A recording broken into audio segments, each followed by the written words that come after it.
만약 내일 국가보안법이 완전히 사라진다면 대한민국은 더 자유로워질까요? 아니면 위험이 보이기 전에 이미 늦어버린 사회가 될까요? 오늘은 찬성과 반대가 아닙니다. 국가보안법이 실제로 폐지됐을 때 우리가 현실적으로 겪게 될 변화와 피해, 그리고 대한민국의 미래 흐름을 팩트 기준으로만 이야기해 보겠습니다. 국가보안법은 단순한 처벌법이 아닙니다. 이 법의 핵심 기능은 하나입니다. 위험이 현실이 되기 전에 차단하는 법이라는 점입니다. 간첩 활동, 적대 세력과의 조직적 연계, 체제 전복을 목적으로 한 움직임을 사건이 터지기 전에 막을 수 있게 만든 구조죠. 그런데 이 법이 폐지되면 가장 먼저 바뀌는 게 있습니다. 바로 사전 차단이 불가능해진다는 겁니다. 이제는 위험할 가능성이 아니라 실제 범죄가 발생한 뒤에만 국가가 개입할 수 있습니다. 자유는 넓어질 수 있습니다. 하지만 그만큼 국가의 대응은 항상 한 박자 늦어집니다. 여기서 우리가 처음으로 체감할 수 있는 피해는 안보 공백입니다. 현재는 조직적인 연결, 은밀한 자금 흐름, 선전과 포섭 단계에서도 법적 대응이 가능합니다. 하지만 폐지 이후에는 명확한 범죄 증거가 나오기 전까지 대부분 손을 쓸 수 없습니다.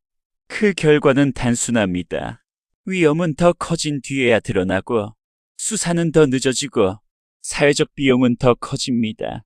이건 이념 문제가 아니라 수사 구조의 문제입니다. 두 번째로 나타날 변화는 사회 갈등의 폭발 가능성입니다. 국가보안법은 좋든 싫든 사회에 명확한 금지선을 그어왔습니다. 이 선이 사라지면 판단 기준은 법이 아니라 여론과 정치, 사법 해석으로 이동합니다. 그때부터 나타나는 현상은 이렇습니다. 고소와 고발이 정치화되고 판결 하나하나가 논쟁이 되고 이념 문제는 상시 갈등이 됩니다. 표현의 자유는 넓어질 수 있습니다.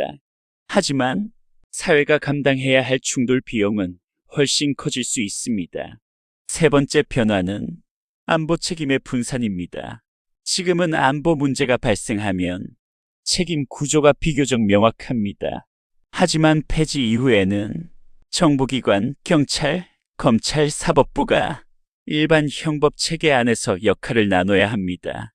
문제는 어디까지가 안보고 어디부터가 표현의 자유인가라는 경계가 매우 모호해진다는 점입니다. 이런 상황에서 기관들은 적극 대응보다 소극적 대응을 선택할 가능성이 높아집니다. 의도가 아니라 책임 구조 자체가 그렇게 만들기 때문입니다. 그렇다면 국가보안법이 폐지된 이후 대한민국은 어떤 방향으로 흘러갈 가능성이 높을까요? 첫 번째 가능성은 폐지와 동시에 대체 법안과 보안 장치를 빠르게 마련하는 경우입니다. 이 경우 자유는 일부 확대되지만 안보 부담은 다른 법과 제도로 이전됩니다. 두 번째 가능성은 보완 없이 폐지만 진행되는 경우입니다. 이 경우 대한민국은 사후 대응 국가가 되고 사회 갈등은 상시화되며 외교와 안보 리스크는 점점 커질 수 있습니다. 이 피해는 갑자기 터지지 않습니다. 조용히 하지만 계속 누적됩니다. 중요한 사실 하나는 분명합니다. 국가보안법 폐지는 대한민국을 당장 무너뜨리지도 자동으로 더 좋은 나라로 만들지도 않습니다. 결과를 결정하는 건 단 하나입니다. 폐지 이후 우리가 어떤 시스템을 준비했느냐. 준비 없는 폐지는 자유가 아니라 불확실성을 남깁니다.